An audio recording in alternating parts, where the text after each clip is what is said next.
Esto ya se oye. Muy buenas tardes. Good evening, everybody. Please, will you be willing to close the door and let's start. We are still missing a couple of persons, but the Minister of Ecological Transition is in a hurry. Are they coming? Muy bien, esperamos.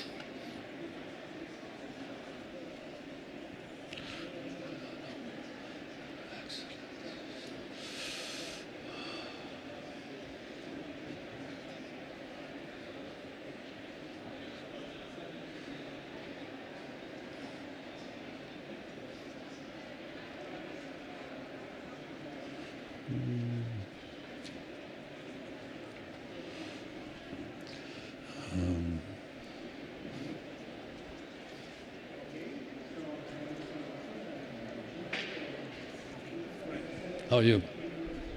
Welcome.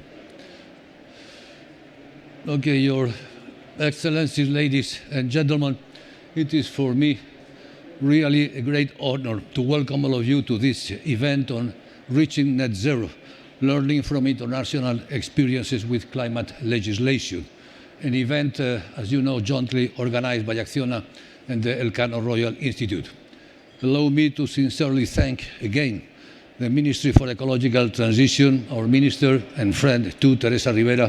Thank you, Teresa, and your fantastic team for their continued support and guidance before the COP, throughout the COP, and I'm sure afterwards. Thank you very much, Minister. Let me also congratulate the government of Spain for its invaluable contribution to international climate governance at a very difficult time for our Chilean friends. Spain's government has truly shown that cooperation can happen when there is the political will to engage, share, and work together for a common goal. It is our hope that this spirit of cooperation can travel to the future, to Glasgow for COP26, where we need, and indeed we must, present significantly more ambitious, nationally determined contributions and Paris-compatible long-term strategies. The transition to a net zero development model requires, as we all know, a deep system change with profound economic consequences that will not be possible without consensus, foresight, ambition, and generosity. We encourage all of you to envision this low-carbon future and to reap also the benefit it will offer. Indeed, as we know, we have no alternative. There is no B plan or plan B or plan alternative for climate action. As Guterres told us a few days ago, the point of no return is no longer over the horizon. It is in the sight and hurtling toward us. I'm aware that our Minister, Teresa Rivera, has to attend another event very shortly, so let me thank you for fitting this meeting in your extremely busy schedule. Finally, let me simply warmly welcome and thank all of our distinguished speakers for today. Dr. Thani bin Ahmed Al Seyudi, Climate Change and Environment Minister from the United Arab Emirates, Mr. Malik Amin Aslam, Federal Minister for Climate Change from Pakistan, Mr. Gonzalo Muñoz, Chile's high-level climate action champion, Mr. Roberto Esmeral, Environment and Sustainable Development Vice Minister from Colombia, Madame Laurence Tubiana, Chief Executive Officer of the European Climate Foundation, Señora Mónica Araya, Founder and Director of Costa Rica Limpia and Nivela, Señora Laura Secada, Climate Change and Desertification General Director from the Environment Ministry from Peru, Mr. Joaquín Mollinedo, Chief Institutional Relations, Sustainability and Brand Officer from Acciona, and finally, Dr. Alina Averchenkova, Distinguished Policy Fellow on Climate Change and the Environment from the London School of Economics. Let me thank again Lara Lázaro and Gonzalo Escribano from the Elcano Royal Institute for all their time and efforts spent organizing these and other events related to this COP25. Ladies and gentlemen, I wish you a very productive session. Thank you very much, Lara. The floor is yours as moderator of the first session. Thank you very much.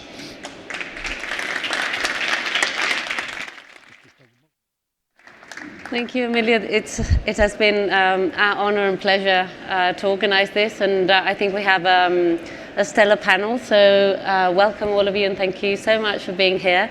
I would like to start with you, Minister, because we know that you're in a rush. So we know that we have over 1,800 climate laws worldwide, over 100 that were adopted after the Paris Agreement, and only a quarter that mention the Paris Agreement. And I wanted to ask you, the draft bill that you've tabled, what is the reason, the rationale behind having a climate change law, and how do you get support for it?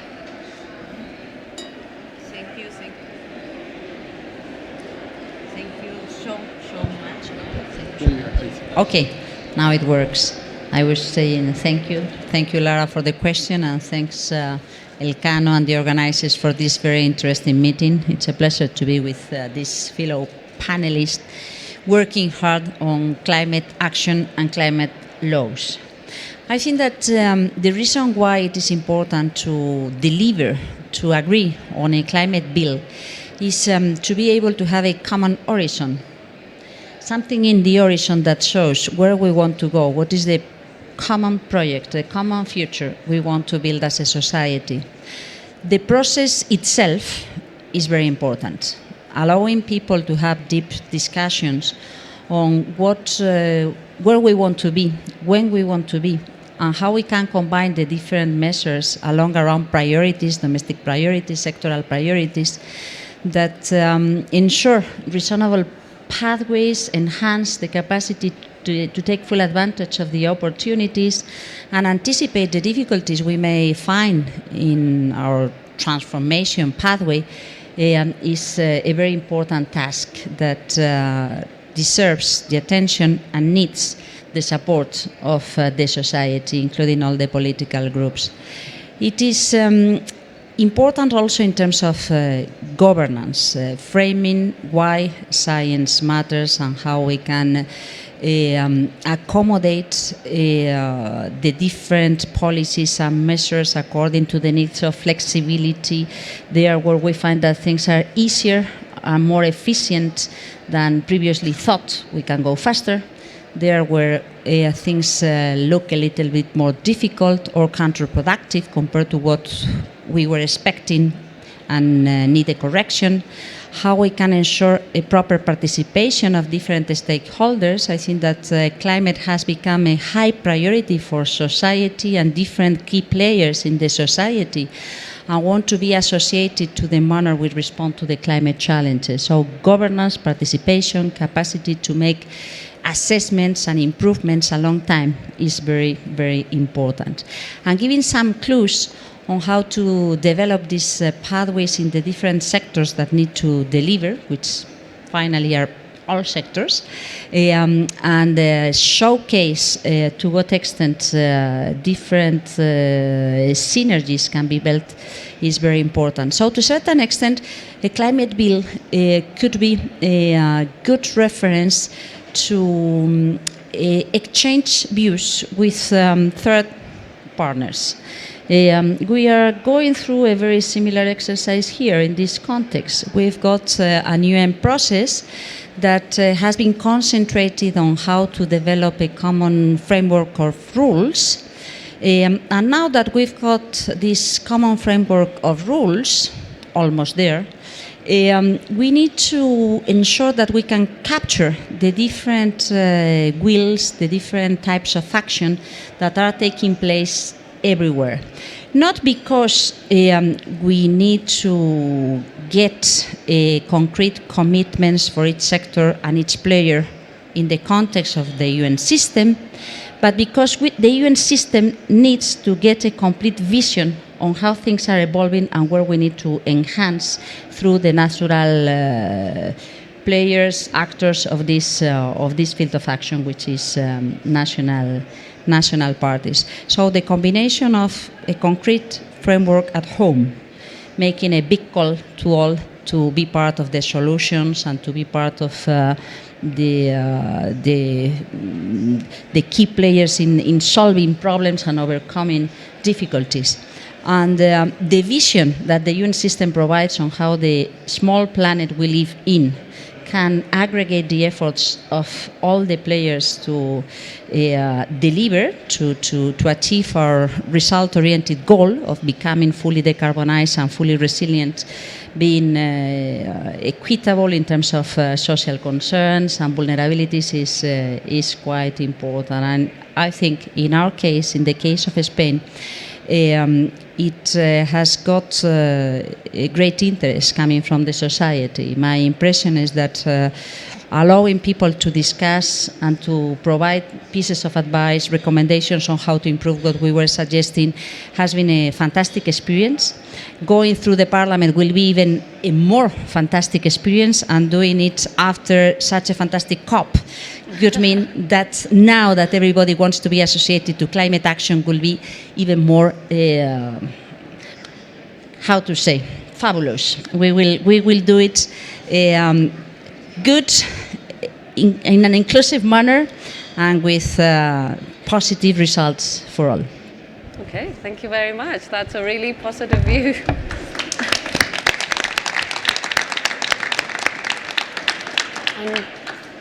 Yes, the Minister has to leave now, and we'll continue with our panel. And if I may, Minister Tani, I was wondering, in 2017, the United Arab Emirates adopted the National Climate Change Plan for 2050 and the Energy Strategy for Mid-Century. So can you tell us a bit about the key elements of these strategies, and would you envision any of these elements potentially becoming part of a law?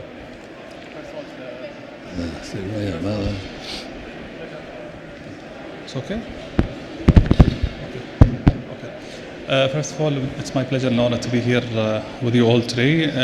Regarding the 2017 climate change plan, as well as the Energy 2050 plan, for any legislation to be developed, we have to start by having a policy where we're going to head as a nation, and from there then we go to the strategies and the laws that's going to be developed. So from the two visions, and when it comes to energy as well as the climate change, the first milestone that the whole government and the whole stakeholders in the UAE are working toward is to ensure that we're going to be one of the top governments in the world by 2071, when the UAE is going to become 100 years old as a nation. To achieve that, we have to mobilize all sectors toward becoming an excellent and a leader in every and each single that we're working on, including the energy and climate change. So in 2016, when the government has been restructured, the future foresight and the future challenges embedding within the government has been taken into consideration, and we've been asked as ministers to start thinking about the future and start thinking about the solutions to achieve the visions, as well as to minimize the impact of those challenges. So when it comes to energy and the climate change, let me start by the energy. 2001, we were almost 100% dependent heavily on hydrocarbon, and mainly either the oil and gas. Are we going to continue with that? No, we talk about the decision that we have to start investments in the peaceful nuclear program as well as the renewable. Are we there yet after 19 years of taking that decisions? Not yet. Where our contribution from the clean energy so far is 1.6.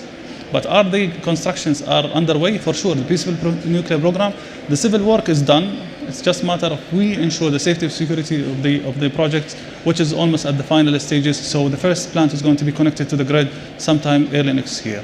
Renewable energy, we're piloting. We're still moving ahead on that. We connected to the grid 1.1 gigawatt just earlier this year, and we launched a 2 gigawatt auction or tender, which is going to be announced very soon. The 5 gigawatt Sheikh Mohammed bin Rashid solar park is under construction as well. By 2030, we're going to hit that target. So we're moving toward achieving the 27%, which we set and included as part of our NDCs, which was submitted in 2015 as part of the Paris Agreement. Are we going to revise and review the policy? For sure. The original number was 21% by 2021. We saw that we can achieve more, so we increased the number to 27%. And now we start looking at the future, the 2050, where we can go, and how can we stretch ourselves to reduce the dependence on hydrocarbon power sector and the energy sector. So we're going ahead now with the 50% target by 2050. 44% is going to come from renewables, and 4% only is going to be the contribution of renewables, of the nuclear program, which is going to be 25% in 2 years from now.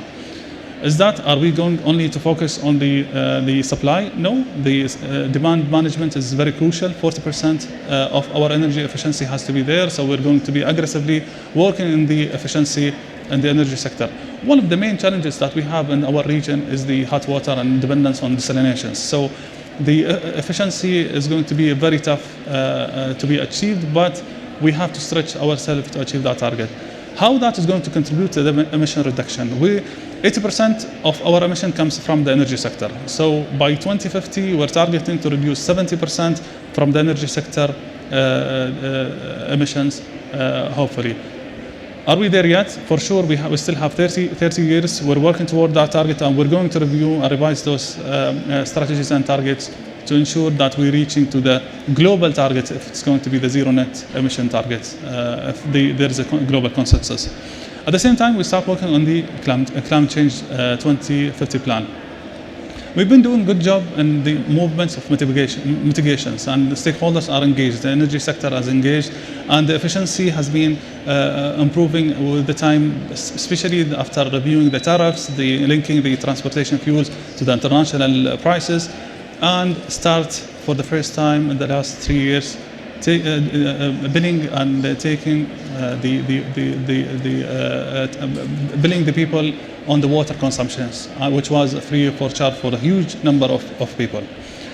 Did a major transformation in the behavior of people? For sure. The minute that you touch the pockets of people, they start changing the way that they're dealing with the resources that we have. So climate change, we're going to focus on 3 main aspects. First of all, the greenhouse gases inventory. We have to make sure that we have very strong data gathering, at the same time monitoring and verification of those data, because it's going to control the way that we're running the business and the way that we're launching the initiatives to achieve the targets which we're going to set very soon. Second one is the engagement of private sector. We as a government, we cannot do it alone. And if we're going to continue working alone as a government, we will not achieve our own ambitious target and will not be part of the global action when it comes to climate change. So involvement of private sector, including them through different modalities like the IPPs, is very crucial.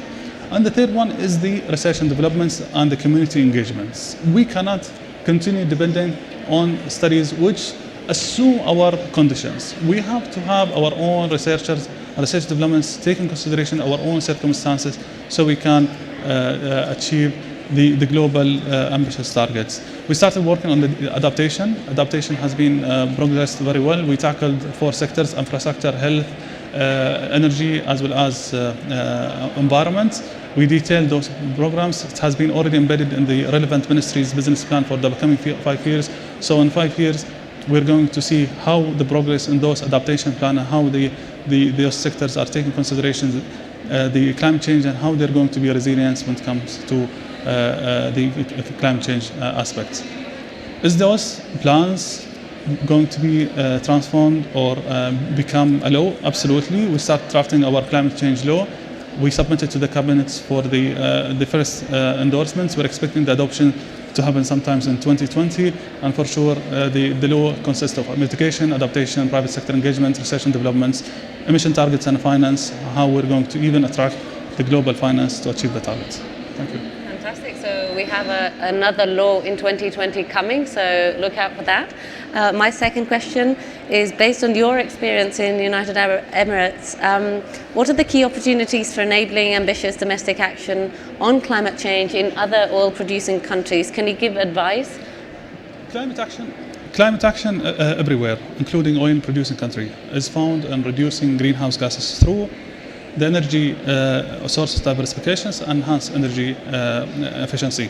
For those oil-producing countries, the most of the emissions comes out from the energy sector, and we have to be realistic and practical. So, which means that if we really want to have a huge emission reductions, we have to start the diversifications in the energy mix, and this is what we took as a bold decision in the UAE. The second challenge which we have in our region is the water scarcity. So we're doing a lot of desalinations in the region, which means that a big portion of this, the emission comes out from the utility sector and desalination related projects. So if we really want to have a huge impact, we have to start penetrating the sector and start moving from the conventional thermal desalinations toward RO, or even using the renewable energy in the desalinations, which is going to have an impact. What's our advice to the oil-based nations? Please look at the sector as an opportunities. Please look at it as complementing to whatever you're doing. No one will come and compete with the existing projects and initiatives. We are creating these challenges and creating these barriers in our minds. If we're going to continue with such mentalities, we're going to be way late in the game, and the rest of the world are going to move. And we're going to reach a level where the consumers are going to push us back and not accepting the way that we're running the business. One of the examples that we're doing as well, we managed to transform and take the experience which we built in the UAE abroad. So we're not only developing the renewable energy projects within the UAE, we're doing it abroad. We're investing in more than 50 countries around the world. Our investments is exceeding the 10 billion euros around the world in more than 50 countries. So whenever there is opportunities, we're there, we're seeing it. There is a potential not only to invest, but also to contribute to the global emission reduction in various parts of the world. Thank you. Thank you very much. And now over to, with that analysis on investment and how you're investing in 50 countries abroad, let me turn to our climate champion this year, Gonzalo. Thank you so much for being here. So ambitious action on climate change by the private sector. We know this is absolutely crucial in order to have a successful implementation of the Paris Agreement and for enabling low carbon transitions. What do you think it takes for the private sector to get on board when designing national framework climate change and energy transition laws? Well, yep, there it goes. Well, first, thank you, Lara, for the opportunity. Your Excellency, thank you to Acciona and Elcano Institute for the opportunity of being here. And let me just say something prior to that. Thank you to the Spanish government and to all the Spanish citizens for the amazing work that you have done on helping us set the COP25, but mostly for the detail on the work, the quality of the work, and mostly to the care on the relationship. This effort, as you were saying, Emilio, is something that we have to highlight because it's an example of how much multilateralism not only is capable of doing many things that we require, but also is showing us how much of hope is also inside of this world. So thank you very much to the Spanish citizens and government. So that was on behalf of the Chilean presidency. Now I'm going to talk about my role as a champion. And regarding that, of course, my role is to mobilize the non-state actors, starting with the private sector, in order to help the parties to achieve the fulfillment of the Paris Agreement and hopefully be more ambitious in order to reach that resilient and net zero world that we require in 2050. We understand that we have reached a time when the non-state actors and especially the business sector want to be part of the solution. Some of them are also, and as Acciona is a great example of that, are putting into place all of the solutions that we require. We have seen that very well expressed yesterday with the Climate Ambition Alliance, where we not only have the 177 companies agreeing and committing through the UN Global Compact, but then another 532 business called the B Corp that committed to carbon neutrality or net zero emissions in 2030. That is massive. That is also something that connects very well to the ground, to the knowledge that those companies are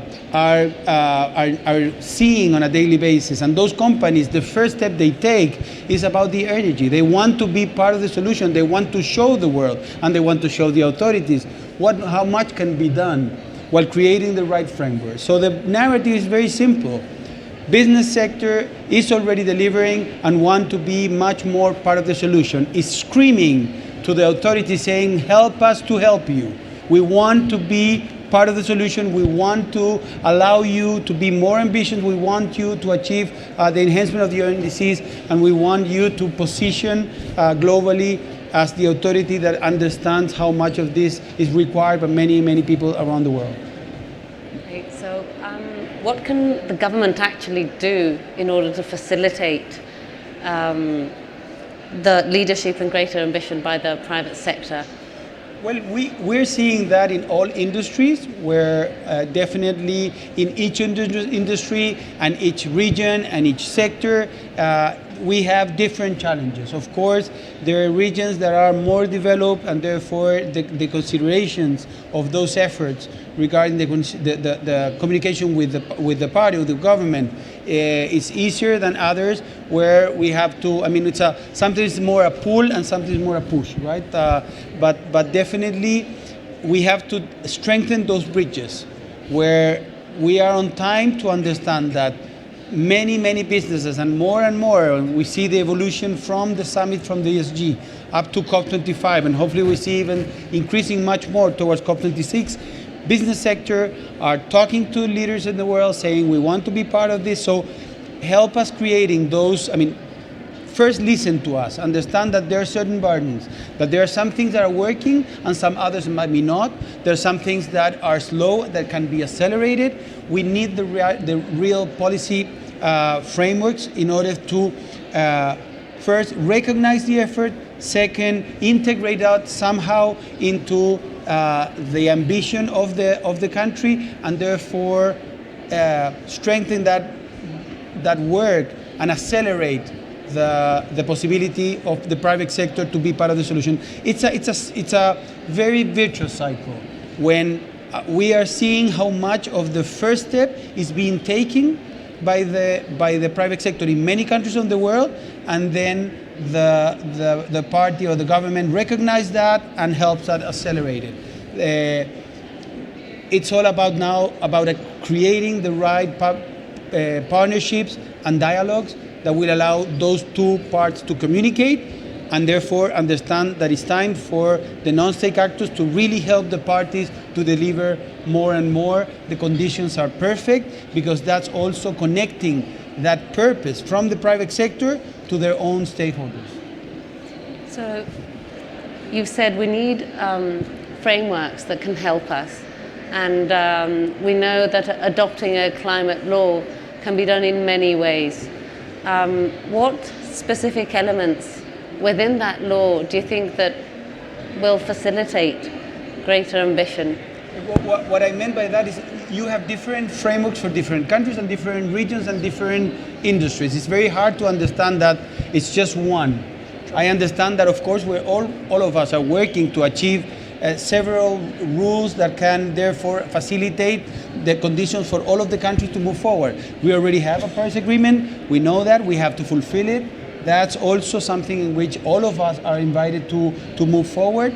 And now it must go towards understanding in which of the regions, in which of the industries you can facilitate changes. It must be in the energy sector, it can be in the agri sector, it can be building, it can be transport, it can be in the finance sector. To be very simplistic, and I'm going to quote Johan Rockström, he always talks about the 3F. He says to solve climate change, we have to first take into consideration fuel, second food, and the rest are footnotes. That's what Johan says. I would add, and forgive me to be positioning not even close to Johan, I would add a fourth F. So it's fuel, definitely, it's a way we understand energy, much more than claiming on one specific technology. It's about how we understand the relevancy of energy. We require energy, and we will require more and more energy. So we have to be taking that into consideration regarding all of the aspects. Second, it's about food. Sure, what we eat many times is connected to how we treat nature, how we relate with it, how many places we have sometimes, or how many times we need to regenerate nature in many cases, how we relate to oceans, how we relate to forests. All of that is taken into consideration, and of course, all of the elements and the practices that we implement while producing our food. The third F that I consider is finance. We have to mobilize finance. We have to put the right incentives into how much of the financial institutions and the financial, even political frameworks can help accelerate everything that we require in order to generate the climate actions that are needed, actually. And the fourth F, the rest are footnotes. I'm fine with that. Great. Well, thank you so much. We have a few minutes for questions from the audience. This is a one and only chance to ask about what either the private sector or hard to decarbonize oil-producing countries are doing. And if not, I can... Oh, Gonzalo Escribano. Yeah, I think a mic is coming. Thank you. Thank you so much. My question will go to the Minister. Thank you, Minister, for being here. And it's exactly along the lines what Lara just said, is what are the special strategies, what will be the recommendations to other countries in the Gulf Cooperation Council? You cannot hear me? Okay. Recommendations for the Gulf countries. Which aspects would you like to recommend to other countries in the Gulf Cooperation Council to move forward in decarbonization? We're working with the other GCC countries on the topic, and we're seeing really serious steps taken forward by them. The first one, as I said at the beginning, our main issue when it comes to emissions that comes from the various sectors are coming from the energy and mainly from the utility. So major transformations in the renewable energy and clean energy investment in the sector, and we start seeing that. One of the projects that we, as the UAE, are partnering with a French company in Saudi Arabia was announced earlier this year for 400 megawatt wind projects in the western part. So we're seeing that movement. What our direct and personal advice to the GCC that they have to look at the clean energy as business opportunities, because the prices are becoming even very competitive to the prices that comes from the conventional way. Not only that, the saving that we're creating from the sector is just amazing, and we have to change the mindsets we're running the business. We're not talking about a sector which 10 years ago or 15 years ago. The technologies are very available, and the prices are very attractive. So they have to go and think out. They have to work out of the box so they can tackle the topic.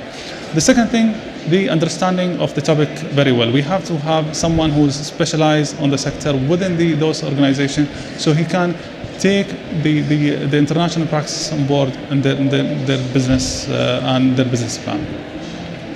Thank you. We have a question here at the front. Can we have Thank you. I have a question for Gonzalo.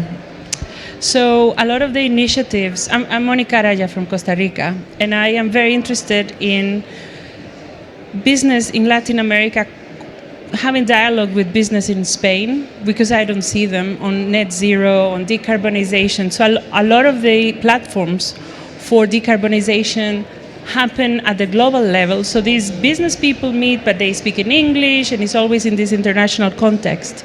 So how do we do something different in 2020, 3 weeks for the next decade? How do we have these conversations in Spanish about net zero, decarbonization, social unrest, given that we know that some business in our region are not convinced as you are? So how do we do this next year? Thank you, Monica. Thank you, Monica.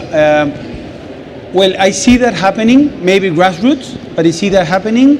First, bottom up.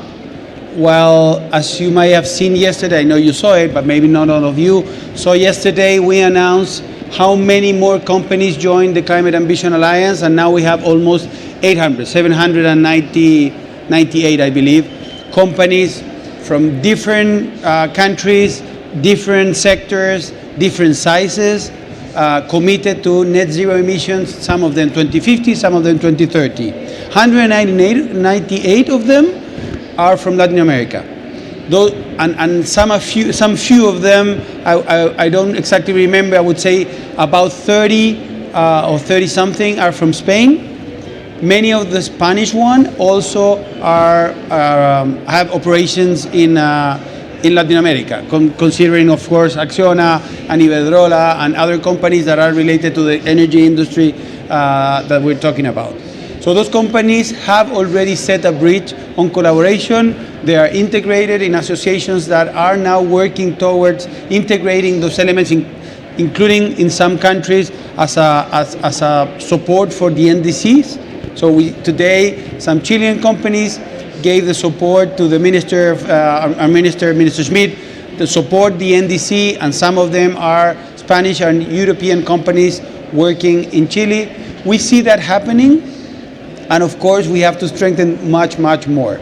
The B Corp, the B Corp network is one way in order for us to collaborate. The UN Global Compact is another one. So we see common narrative between those two trends. One probably touching much more the SMEs of the world, and another one touching much more the big companies. So as long as we continue strengthening those two platforms, we will probably be able not only to reach more and more companies, but at the same time, we will continue working with them at the Marrakesh Partnership. We do have the platform, and one of the thematic areas is industries, where both the UN Global Compact and the big corporations are there, including also the ICC, Women Business, World Business Council for Sustainable Development. So we have to use those networks that already exist, strengthen them, but I think that it's time to strengthen also the way top-down as well as the way bottom-up.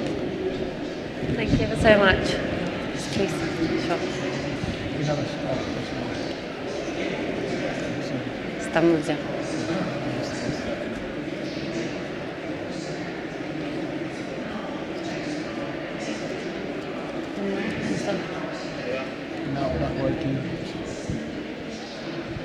Hola.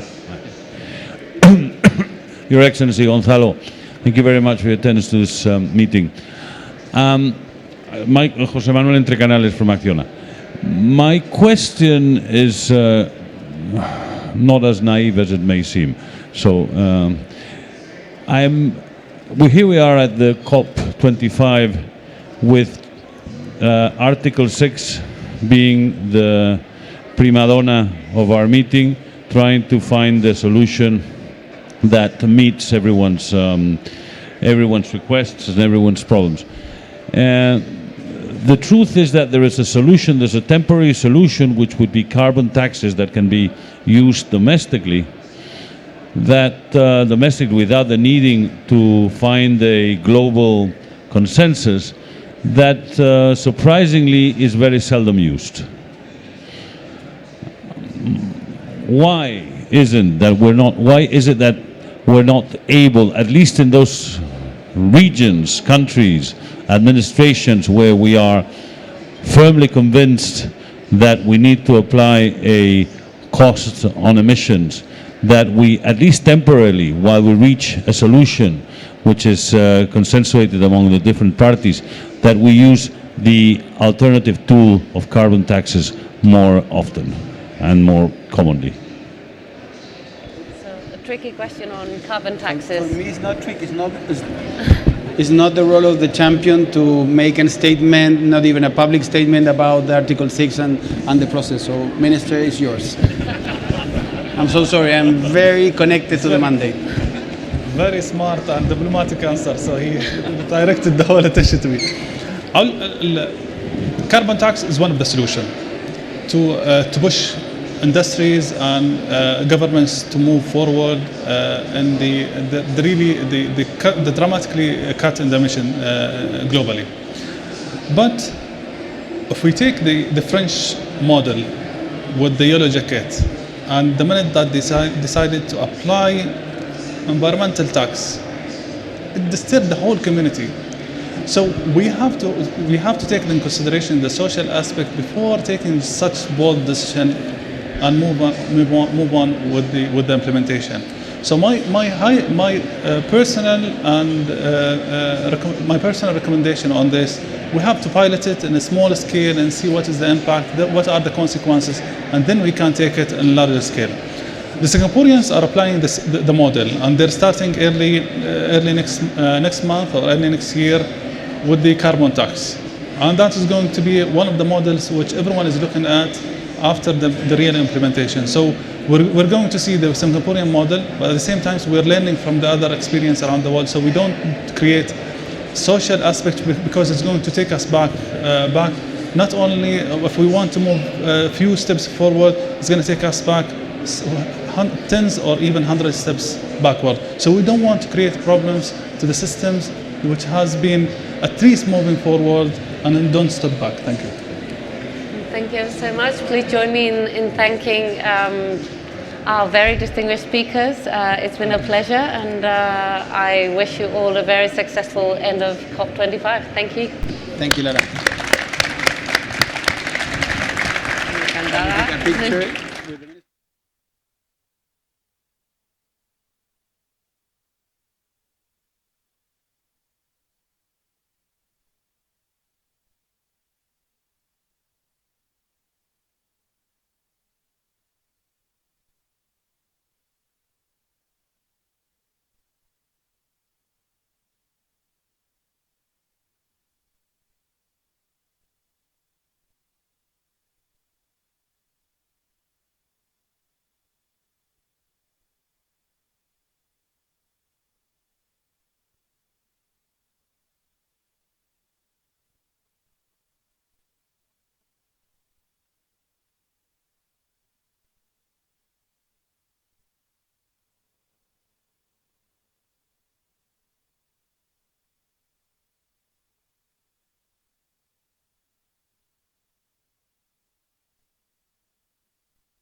Gracias. ¿No te gusta el de solapa? You don't like that micro? No, yo creo que se escucha mejor con esto. Sí. Porque las otras que ocuparon no se escuchan. Es que claro, si tienes que hablar recto. Ahora creo. Sí, puedes. Lawrence, puedes sentarte en medio, luego cuando tú necesites.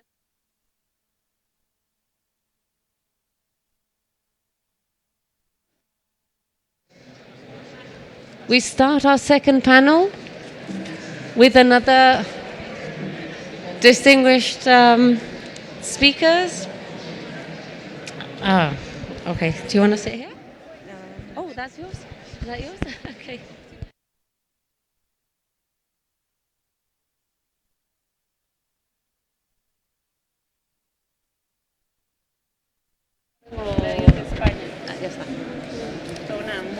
Okay, ladies and gentlemen, welcome to the second panel. We're going to be talking about ambitious climate laws, international experiences on developing, implementing and making them work. And for that we have, to my right, Alina Verchenkova. She's Distinguished Fellow, Lead Governance and Legislation at the Grantham Research Institute at the London School of Economics. To my left, Laurence Toubiana, CEO of European Climate Foundation. Further to my left is Mónica Araya, who's founder and director of Costa Rica Limpia and Nivela. And to my left still, Joaquín Mollinedo, Chief Institutional Relations, Sustainability and Brand Officer at Acciona. Thank you very much for being here today. And I wanted to start with giving the floor to Alina, because she's going to be talking to us about climate laws, what elements, processes and instruments we have to consider in order to have a robust climate law. So please, Alina, the floor is yours. Thank you, Lara. Good afternoon, everyone. It's wonderful to be here. In the next 10 minutes, I'm just going to give you a quick overview of years of studies we have done looking at experiences of other countries in designing climate change and energy transition laws. And I'd like to focus on the key elements that one would need to consider. This work is based on a joint project with Vulcano Research Institute here in Madrid and supported by Acciona. First question that I think first panel touched a little bit upon, why do we actually need climate change law? Or is it enough to simply put emission reduction objectives and the key institutional arrangements in executive low emission development strategies? So we have asked that question and looked specifically at the experience of the UK Climate Change Act, which has been in place over 10 years, since 2008. We have also looked at the experience of Mexico, which was the first emerging economy and the large oil and gas producer to introduce framework law. And the answer, which came through interviewing very senior politicians, members of parliament, private sector, number one reason and number one impact of having a climate change law is because it allows to maintain political commitment to objectives of climate change policy over time, regardless of the results of elections. And the case of the UK gives a very good example. Over 10 years, we had 4 changes of government in the UK, yet the objective of long-term emission reductions to 2050 has stayed in place. Indeed, it was made more ambitious this year to net zero, and the key institutional infrastructure and intermediate steps to come to that net zero goal are also working well, which is a system of carbon budgets. So if we look at the key elements that each country, so the laser doesn't seem to be pointing very well, so I'll just walk you through this. So the first set of elements that each country would need to consider in designing a climate and energy transition law, they relate to those elements at the top, which is emission reduction target to 2030, emission reduction target to 2050, and a net zero objective, which is what Paris Agreement requires every country to consider now. Very important is to design a trajectory of how to get to that long-term target and to net zero. And the experience of the UK, later France, shows that one such useful mechanism could be the system of carbon budgets, which are intermediate steps where the government proposes the level of the target based on independent scientific advice, and the parliament then agrees on it. And that is done 12 years ahead of time to allow businesses and government to prepare for implementation. Another important element which was piloted by the United Kingdom and has since been picked up in many other countries, including France, most recently in Germany, and Finland, and Sweden, and Mexico, to various degrees of success, is the creation of independent advisory body. This is a committee, in the case of UK, comprised of independent experts, non-political, who have a mission of, one, assess the trajectory of emission reductions and identify opportunities in various sectors, and to advise the government on the level of carbon target. Secondly, they have a function of assessing implementation. How well is the country progressing on the pathway to meeting legislation? And if it's not, to again point out additional measures that the government needs to take. Very important in a number of countries, in order for this committee to have tools and to provide really an effective accountability mechanism, there is a parliamentary oversight. So Climate Change Committee reports to Parliament, Parliament considers annual reports, and the government has to also very clearly indicate which parts of the advice of the Climate Change Committee it followed and which ones it didn't. So it cannot simply be ignored. Other elements, which I will mention briefly, which other panelists will focus on, very important is to identify the role of devolved administration, in particular in countries like Spain, federal countries. This is a very important question, and we have different examples of how this is being addressed in countries. Thirdly, adaptation planning. Very many climate change laws at the beginning focused solely on mitigation, and that has been recognized as a mistake. The UK Climate Change Act introduced adaptation right away.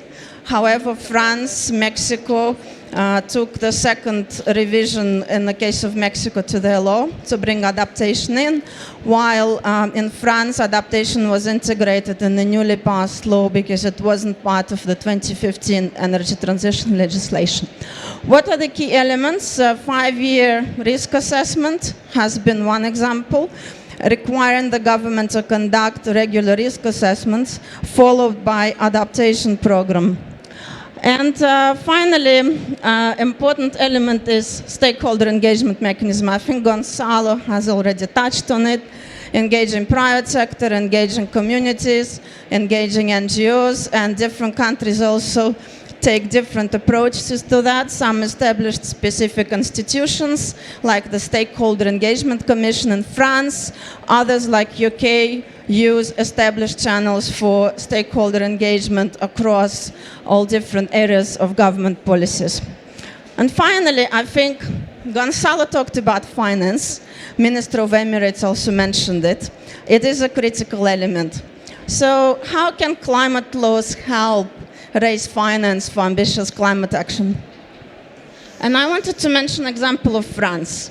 Maybe Laurence will talk about it later as well, because you've been involved in this directly. But France was the first country to introduce risk disclosure requirements, climate-related risk disclosure requirements in its national energy transition law. So now asset managers are required to report on climate-related risks. And this is a critical step to actually help direct finance in climate resilient but also low carbon investments. So I think more detail on that is in the publication, which is at the back of the room, and happy to discuss in more detail. Thank you very much, Alina. So now we turn to you, Laurence. I know you also have to leave because you're your very, very busy schedule. So I wanted to ask you what role for the national legislation in ratcheting up global ambition, now that we're thinking about the new round of NDCs and the long-term strategies? How can national laws help us get there? There is an interesting connection and interaction between the international processes and the domestic processes in making climate law. And drafting the Paris Agreement, the idea was it has to have a domestic commitment. Of course, the binding element of the Paris Agreement is to present a plan, a contribution, both for short term and for long term. But then the implementation is back to countries. So, and the enforcement mechanism of the Paris Agreement is about the climate laws. And in a way, the first good thing, in a way, was to show that since 2015, there are many countries that, because of these commitments, has put forward or begin to draft or design climate laws. And I don't see any region, not all countries have done that, but I don't know any region that hasn't started in many countries this drafting of the climate law, which is in a way the translation of the Paris demand. So the notion of how the international framework is relying on the domestic enforcement mechanism is a very interesting element. Why? Because it connects with the domestic politics. And if not, we know that there is no global government that can impose anything on countries. But at the same time, we need to create a past dependency in the domestic laws that, in a way, recalls that we have committed to that. And again, I have a drafted contribution, I will not make it. Because I think the interesting thing is you see now, because of the climate justice movement, NGOs or stakeholders creating cases against the government if the climate law is not consistent with Paris. We saw that in Netherlands, and as you know, the government of Netherlands had been obliged by the Supreme Court to change the climate law because it was not consistent with Paris. We have the same case in France nowadays, where there is a number of NGOs that try to push a case against French government. So there is an interesting dynamic, even if sometimes I hear a lot that Paris Agreement is not binding, but the translation into the domestic law make it binding. And that is dynamic relation, which I think is very interesting, and you refer to that.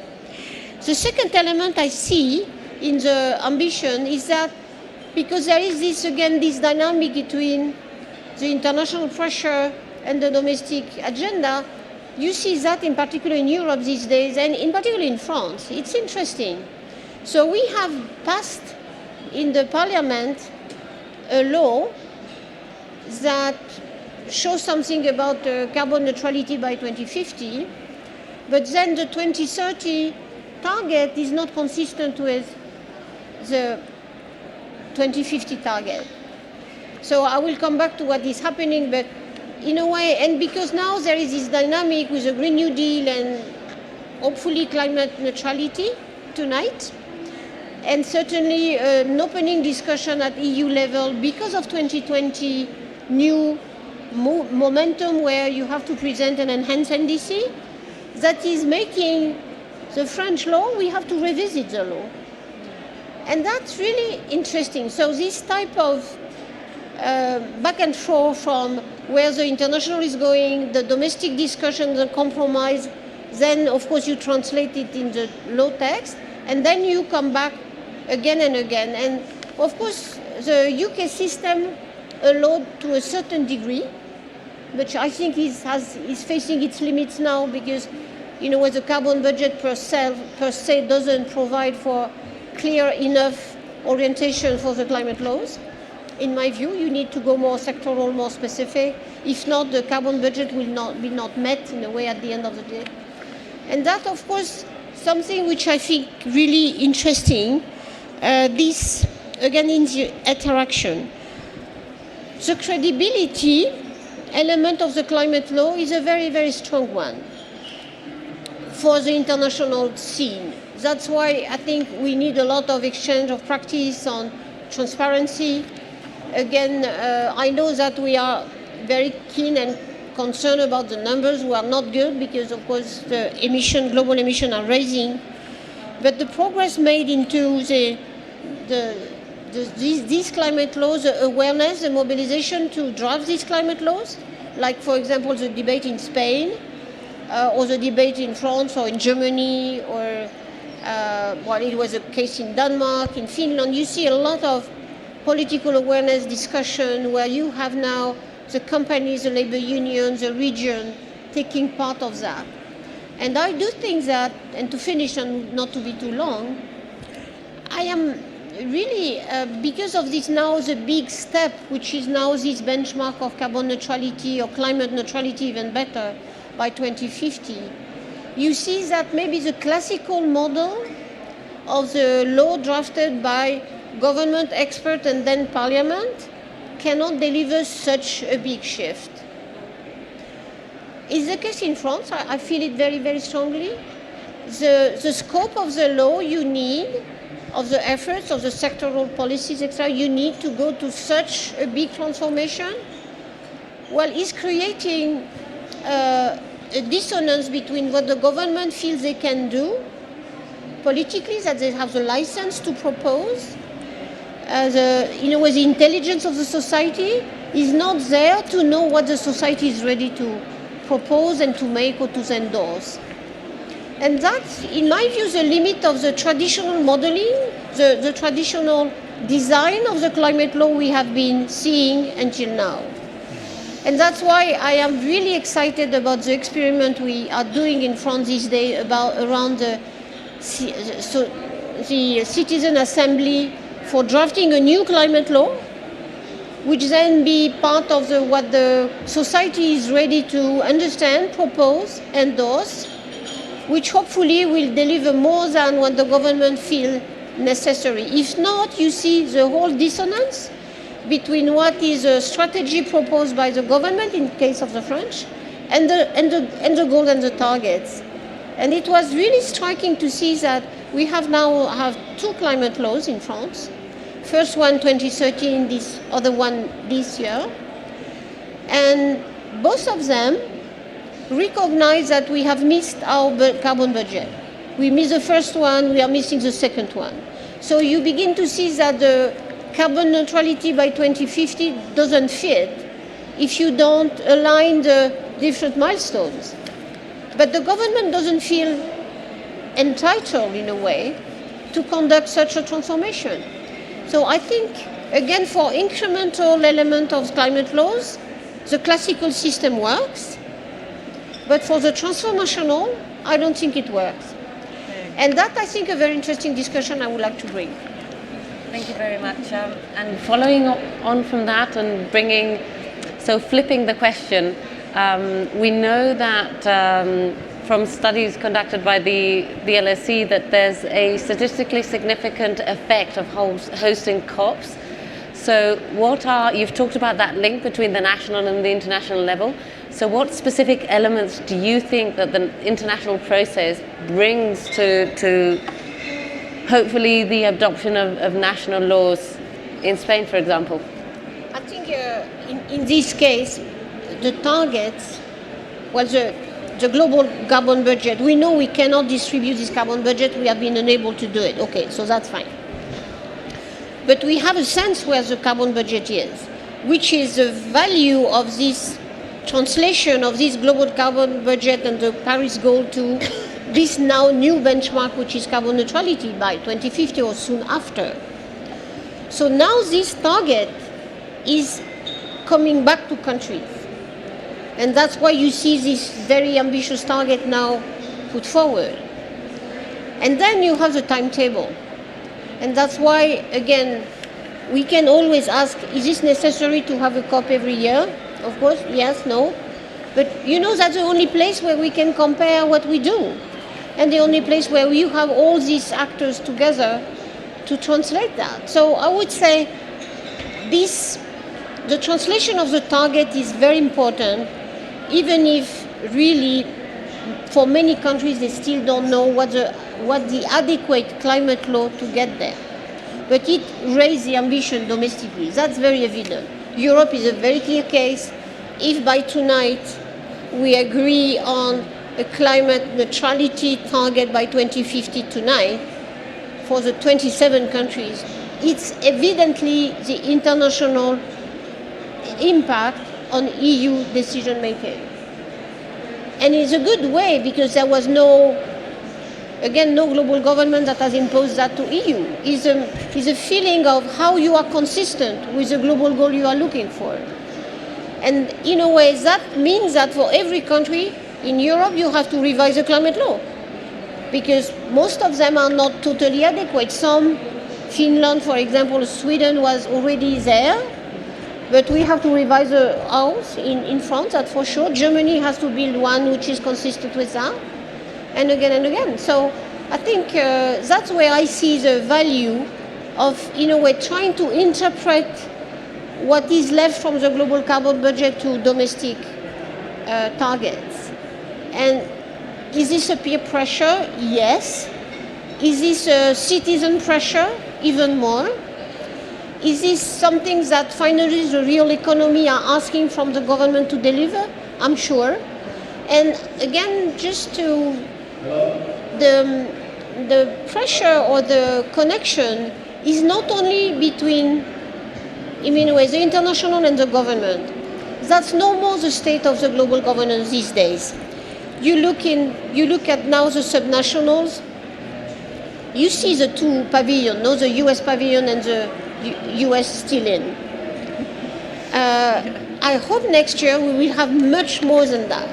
We'll have the Australian provinces, the Brazilian states, many cities that will, in a way, want the carbon neutrality by 2050, all of them. And that, in a way, make a very different way to draft laws because there are these different levels of subnational. And so, again, the international pressure connect to not only to the government level, but sometimes directly to the subnational. And then you have the look back, the feedback to the government. I believe a lot on that. I believe that because Madrid, Berlin, or Paris have decided to go quicker on the electrification of transport, for example, at least previous Madrid authorities, that will have an impact on the design of the government policy. It's a totally changing landscape these days, and I think the political scientists have to understand that and find a good way to see that the modern drafting of laws has to be, again, I will not repeat myself, different.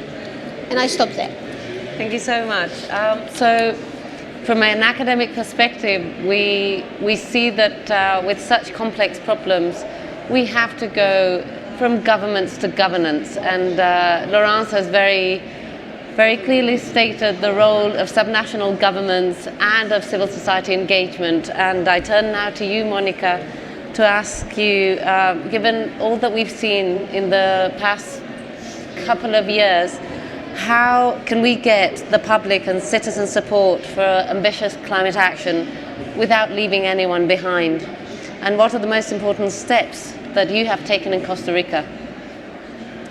So we have been very busy in Costa Rica, and to some extent, even though it's not a perfect story, it is a story that has some lessons that we hope are helpful for, especially for a region that is on fire and a region that has, I would say, an existential crisis because of the need to solve a social emergency at a time where the world has to deal with a climate emergency. So we have a very critical year ahead. So my point is that even though what I'm going to tell you may sound very positive about Costa Rica, I don't want to sound like a person who is disconnected from what is going on in my region, because it's quite tough, and that is why we're in Madrid, just to remind everybody.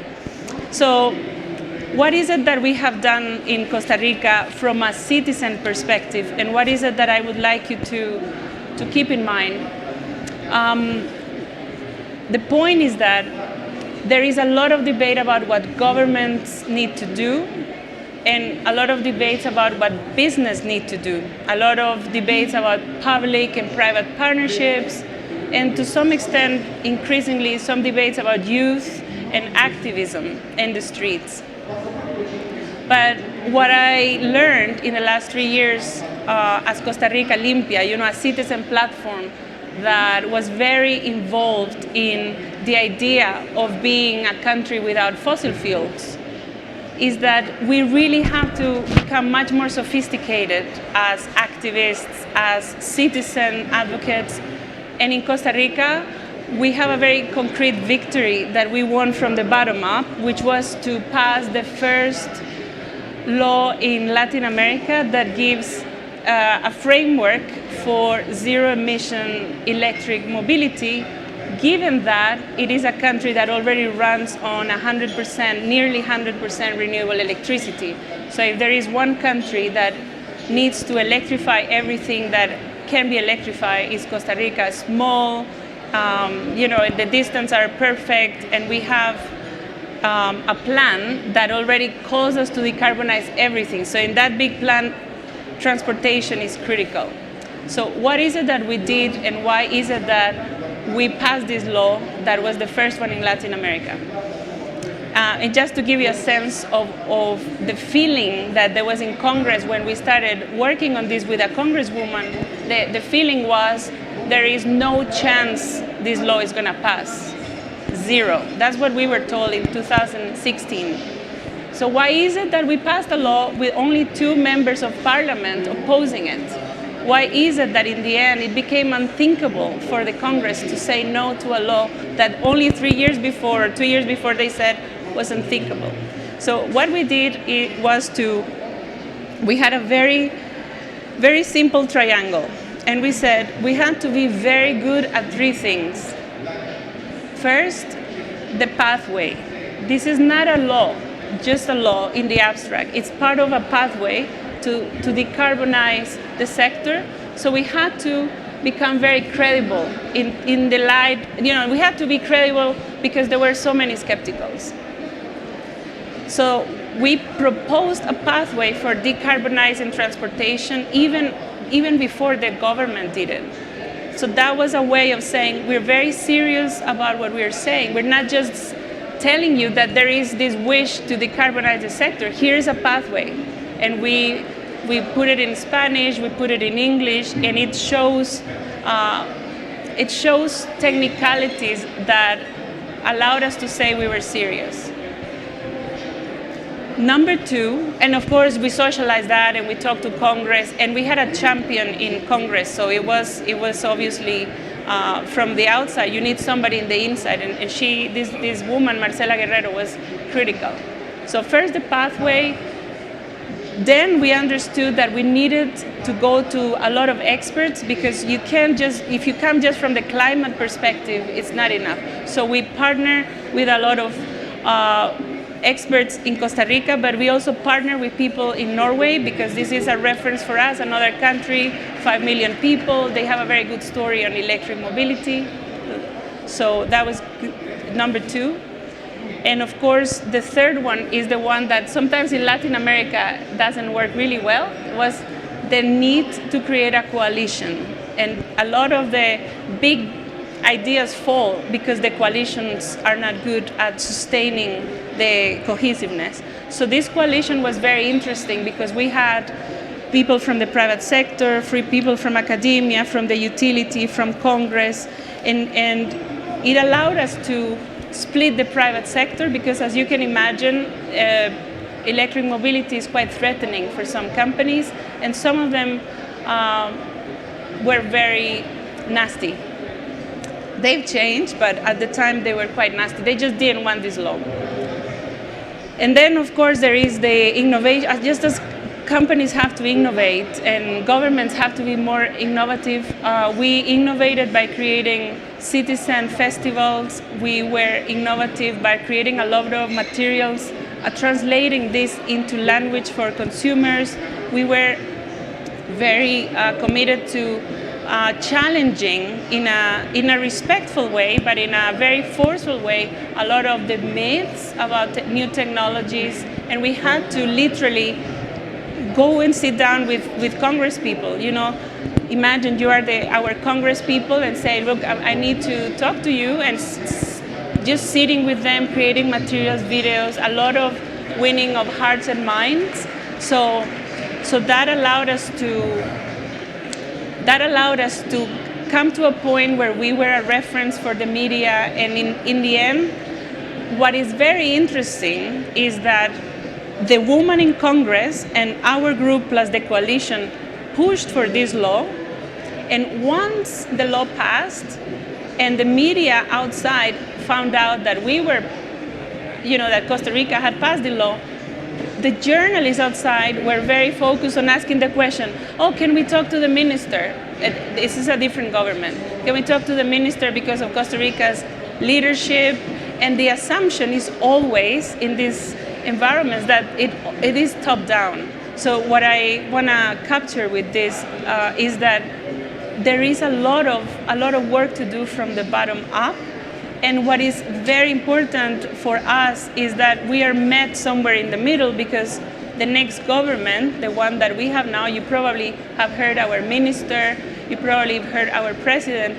The new government was very smart at listening to this good story and saying, okay, so this is obviously something that people want, and what they did was to really push for the vision of decarbonizing to 2050. So what is very important is to do both. So I don't want to come and tell you that it's going to work just from the bottom up, but I do want to tell you that the top down alone is not going to work either. And if I had more time, I would talk more about the difficulties, as Laurent said, the difficulties that we're going to face next year, because you can pass a law, you can pass some strategy, but the social license to transform society in Latin America right now is lacking. So that is part of a bigger conversation, but I want to put it on the table, given that we are in so much pain right now in the region. Thank you ever so much. So I turn to you now, Joaquin. So again, continuing with the governance, it's not only national governments, but the role of the private sector, we've said, is absolutely crucial. And my question to you would be, does it matter whether a climate change and energy transition goals and objectives are integrated into a framework climate law, and why? Of course it matters. I think that we are fully convinced that the energy and climate transition needs legislation. That's one of the reasons, because we have support with the collaboration with Instituto Elcano, the excellent report that Adelina has presented. We have an international agreement, the Paris Agreement, that governs the multilateral relations. Very recently, the European Commission has announced a new climate law for 2020. So it makes sense that each country has its own climate law to govern its own transition. I think that for two reasons mainly. The first one is that the decarbonization of the economy needs huge investments, particularly in infrastructure sector, energy, water, transport, mobility. Most of these investments are intensive, uncertain, and long-term. So that's why we need a climate and energy transition law to guide the process, to define what to expect and how the decarbonization should progress in the future.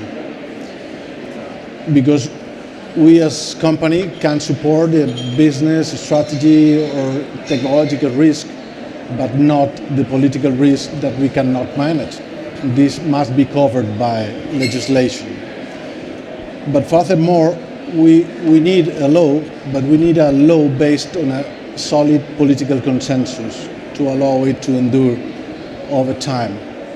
In other case, what we'll have is stop-and-go policies that increase the political risks. And there is a second reason to support and to defend a climate law. is that, in general, the decarbonization of the economy is not a question of isolated measures. It's a new model, it's a new paradigm, it's a new system that affects the whole society and all the sectors. So we need all the policies to be consistent with that objective. We need a law, but what we need actually is a global framework, a transversal law focused on the transition to a low carbon economy, but not only including climate or energy measures, but also innovation, fiscal, labor, all kind of policies included in a global framework with synchrony and coherence. In other cases, the risk is an ad hoc approach that provoke, in most of the cases, not coordinated and contradictory legislation that increase as well the risk for investors and for private sector. And how can the government facilitate your climate leadership? I know, Acciona is probably the easy case, if you will. But what else would you need, or what, now that we're approaching Christmas, what would be the gifts that you would want for after Christmas? Hopefully a government, and then hopefully the adoption of the law, and within that law, you've talked about reducing political risk, which is something that you cannot do on your own. That has to come from the government. But within that law, what are the elements, the instruments, and the processes that you think are absolutely crucial for you? Would something similar to France's disclosure article that we have been discussing be important, or perhaps a scientific committee? Good came from policies and legislation, and from private sector we could learn.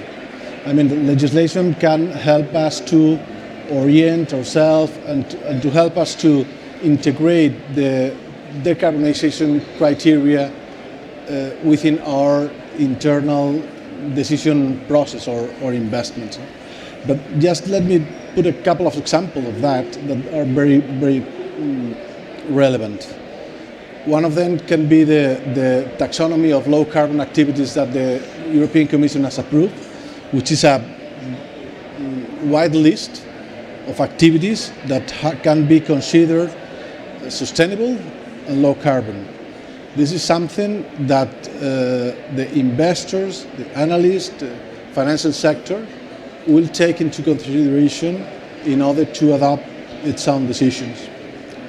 On the other hand, public bodies, which are a big part of the national demands, can introduce in its own decisions environmental requirements and criteria for public procurement, for example, which is something that helps us to sell them sustainable services, and at the same time the public bodies can act as a big and very powerful prescriptor to the rest of the agents in society.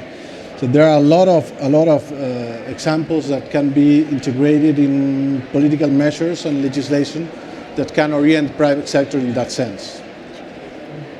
Thank you. Alina, do you want to comment as well? Yes, I wanted to comment on something Laurent said earlier, and also on Monica's point on license to operate. I think Laurent has talked about the challenges and the potential of carbon budgets as a good instrument going forward for climate change legislation.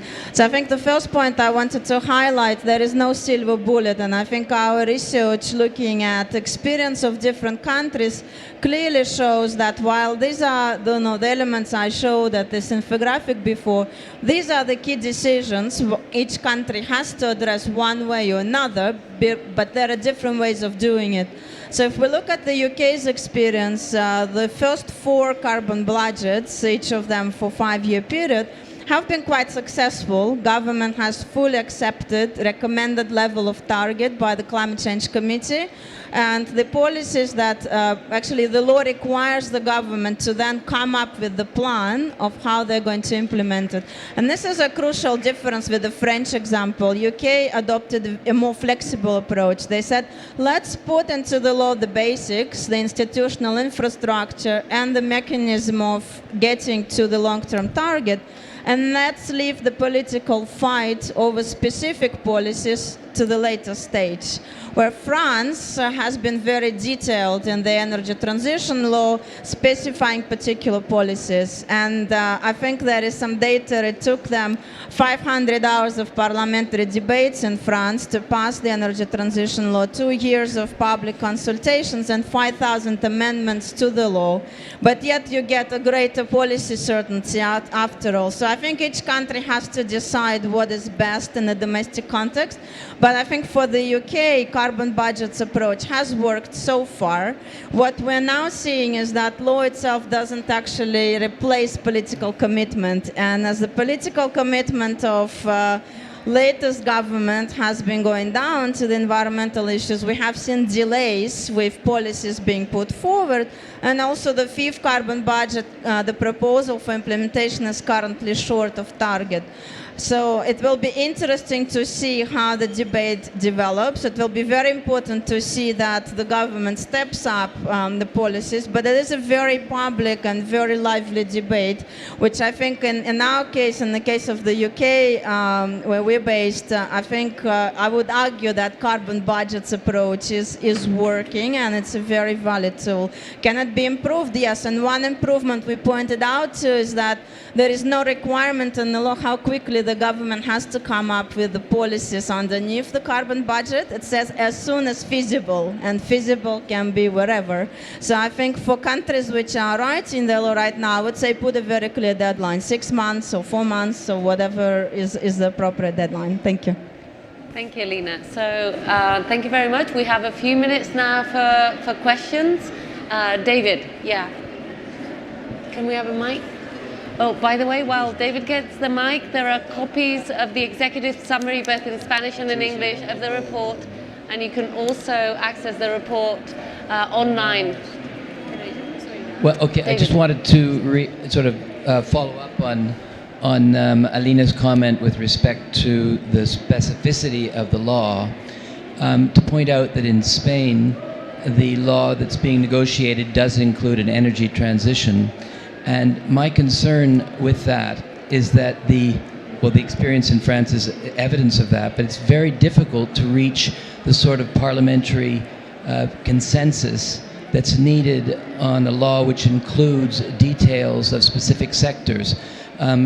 Remembering also that there are other sectors that are important that are not included. So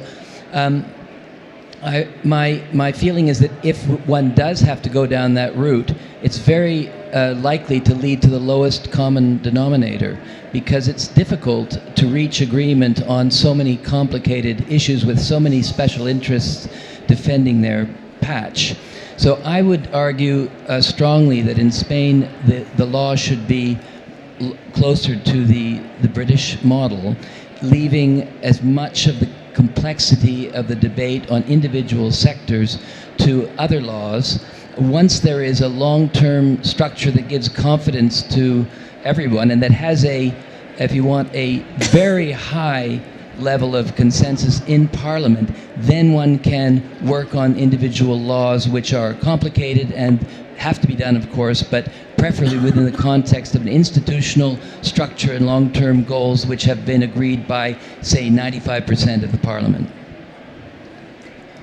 So, are there any other questions? Do you want to take that one? I think that was a comment more than a question, and I personally agree with your perspective, but I think I'll just give an example. Interviewing policymakers who deal with energy policy in the UK as part of the study to understand the impact of the law, what they told us is that even though energy targets are not part of the UK Climate Change Act, having Climate Change Act made their life much easier in terms of putting regulations in the energy sector. And in fact, renewables, transition to renewables, has been one of the key success stories of the UK's Climate Act, where our respondents particularly said that the law has helped. So you had increase in the share of renewables from 20 to 45% in the 10 years that the Climate Change Act was in place. So I think, pointing to your suggestion, stay at the high level. What energy policymakers told us, having the overall emission objectives and the carbon budget gave them the baseline from which to assess the energy policies that they were proposing, and made political debate much easier because the target itself was not questioned anymore. It was part of the law. So I would agree with you. Okay. Do we have any other questions? Gonzalo.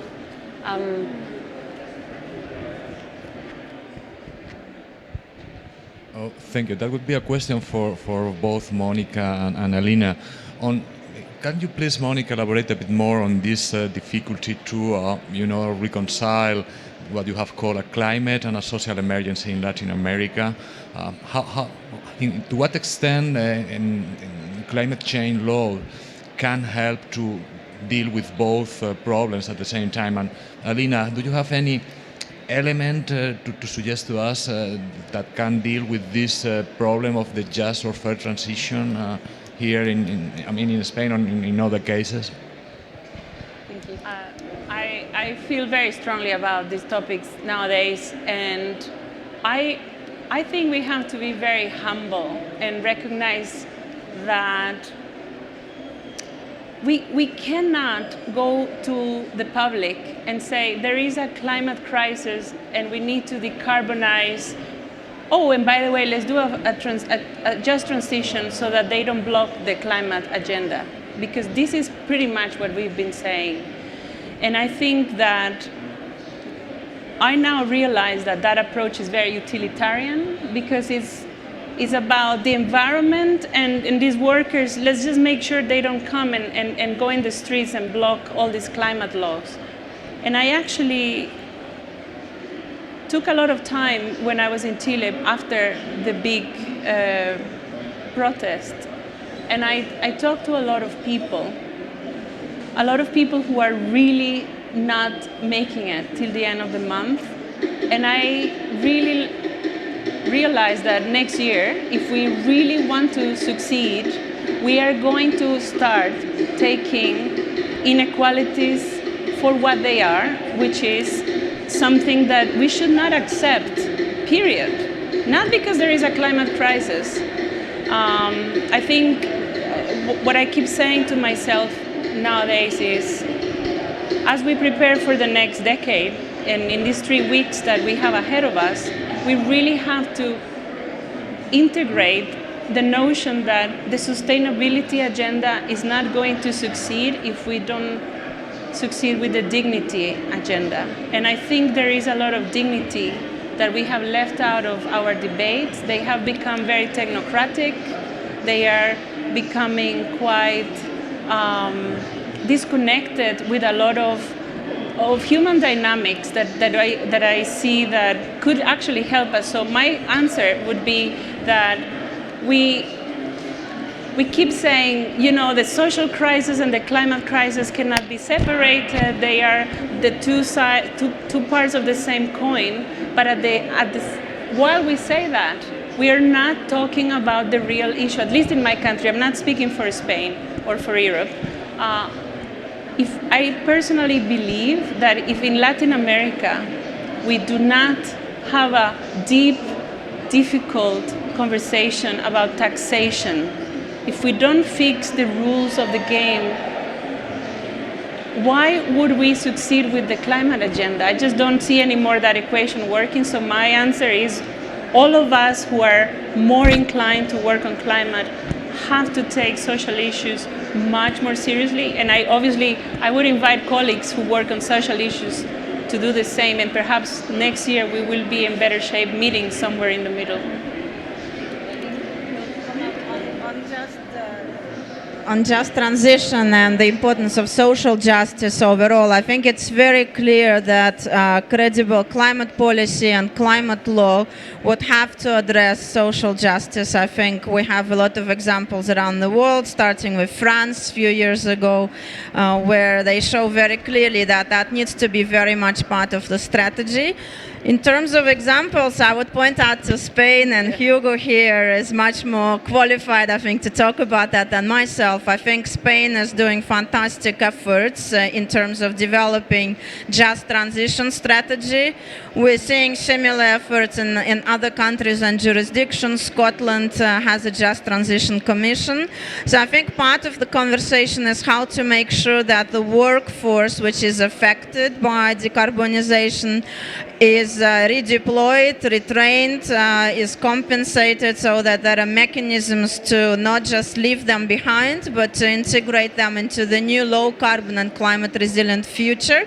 But equally, as Monica pointed out, I think this goes farther than that. It's broader than just the workforce. I think it's more ensuring that transition to low carbon and climate resilient society is also a just one and helps us address inequalities.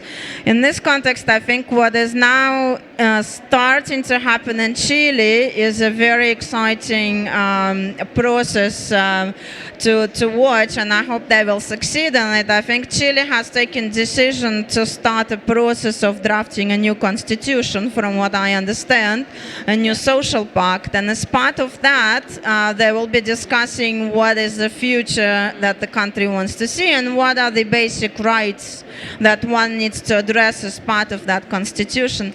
And there have been proposals at this COP from various sectors in Chile to include climate change or the right to save climate as potentially one of those that make it through.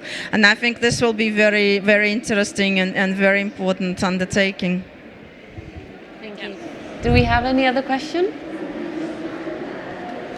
So, can I just ask you, Alina, to perhaps comment on, if you can, on the draft climate change law in Chile and the elements. I know we looked together at it, and perhaps ideas to strengthen what is there and what might need to be strengthened in moving forward.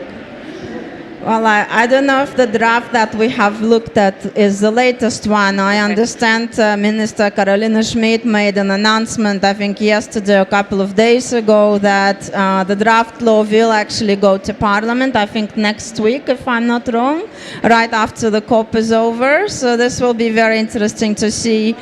I think a very exciting and crucial element that the draft that we have commented on is that it contains the net zero target of achieving net zero emission by 2050.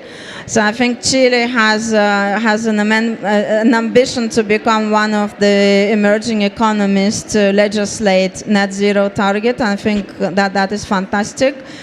I think where we said it could be strengthened, the proposal that we have seen didn't yet include provision for arriving to the long-term target for the intermediate steps. So something similar to the carbon budgets or a similar process, I think would be useful to consider. I think Chile is planning to have an independent advisory body, which again, from our experience, looking at the UK, Mexico and other countries, is an important element.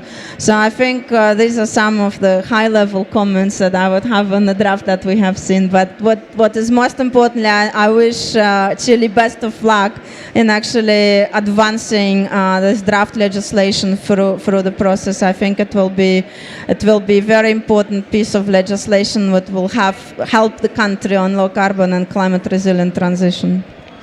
Thank you very much. So I think we're running out of time, so thank you all very much for coming. I'm going to give you very brief conclusions. And again, thank you all the panelists. This has been my absolute pleasure to moderate you. So just to conclude, we have talked about a new social contract. The Minister, Teresa Rivera, was saying that this is a common project for our country. There's a very clear link between the national and the international. If we have a climate law, we will be it will be easier for us to meet our international commitments, which is of utmost importance for our country and for others. That a national law, and this is a comment by Laurence Toubiana, is the Paris Agreement enforcement mechanism.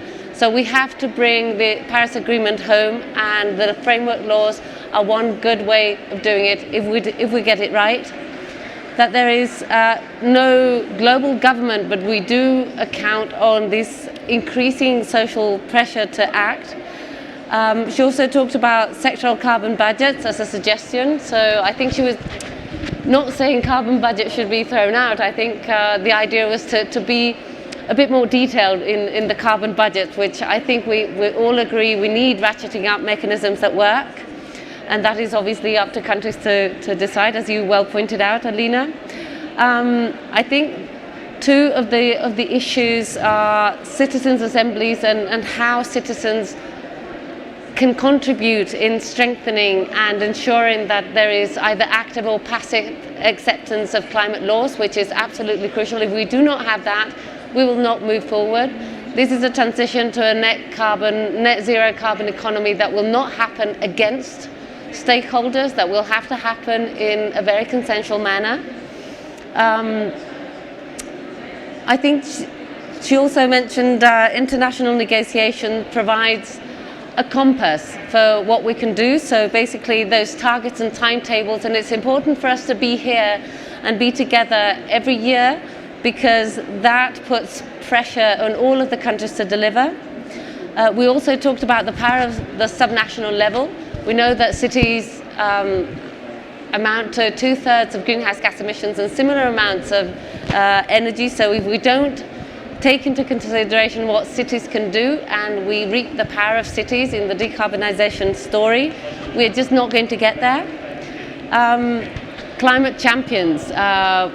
We saw the strength and the passion by our climate champion this year, but we also have looked at climate champions within the national governments to enable that adoption of the laws.